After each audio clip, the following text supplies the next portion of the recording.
I wish we had all wave a magic wand and make it all better for everybody, but this is one of the magic wands that do help make a little difference anyway. I don't think anybody's going to try to do something premature or too quickly that's going to endanger people's lives. There's no reason to move that quickly. I was a Canadian kid who was inspired to become an astronaut, and even though you may not get to be an astronaut at the end of your life, to have that type of opportunity, to have that type of goal in mind, tends to shape you in a direction that is good for yourself.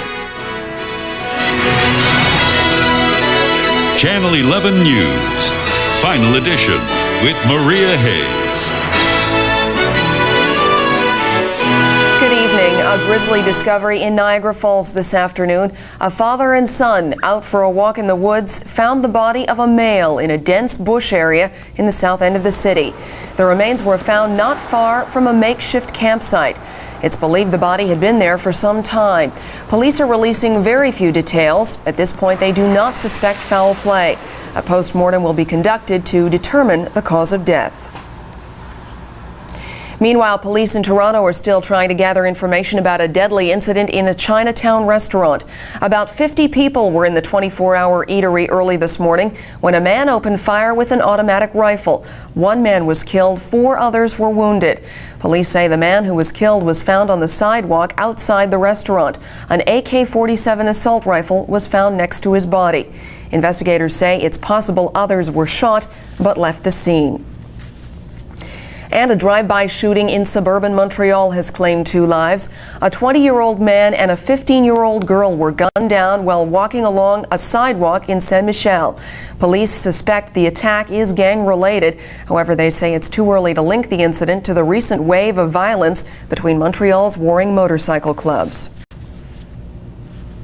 A 22-year-old Mount Hope man died early this morning in a single-vehicle accident on Hamilton Mountain. Regional police say Jason Dubé was driving on Rymel Road east of Garth around 4 a.m. when he lost control of his vehicle. Dubé was thrown from the car as it struck stone pillars and some small trees. Police are now looking for witnesses to the mishap.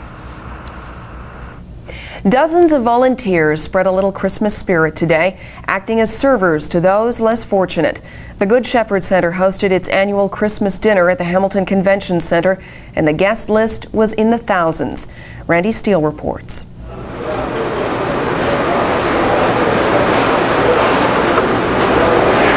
Yeah, that's ready. That is ready. That is beautiful. Dinner for 2,000 people, served up with the help of more than 100 volunteers. Now just about everybody's got one now. I don't have. Oh, are you the only one? Yes. These are your kids. Yes. Yes. Thank you. Well, I hope you enjoy Christmas.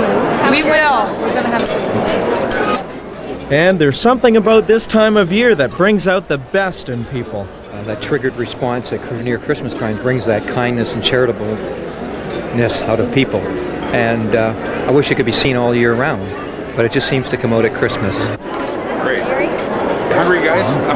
I suspect it's unfortunately a mark of the times. But everyone's having a good time, and the Christmas spirit is alive and well here today, thanks to the Brothers of the Good Shepherd and all the volunteers. I wish we had all wave a magic wand and make it all better for everybody, but this is one of the magic wands that do help make a little difference anyway. Thank you, and I wish everybody a Merry Christmas. Randy Steele, Channel 11 News.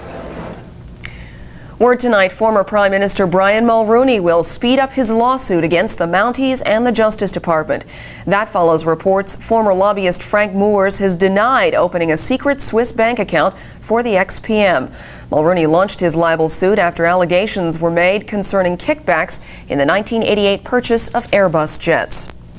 The province's finance minister says a federal plan to harmonize the GST with provincial sales taxes would hit Ontario consumers hard. Ernie Eves says the plan would dump about $3 billion in tax from Ontario businesses onto taxpayers. Eves says he would consider combining the 2 taxes, but can't accept the proposal in its current form. He also says Canada Pension Plan benefits should be cut and premiums raised to trim extras added to the plan over the years. In world news, for the fourth day in a row, fog has blocked the arrival of combat troops in Tuzla, Bosnia. However, U.S. soldiers have made their way into Sarajevo. Despite the weather-related setbacks, things seem to be progressing in the region.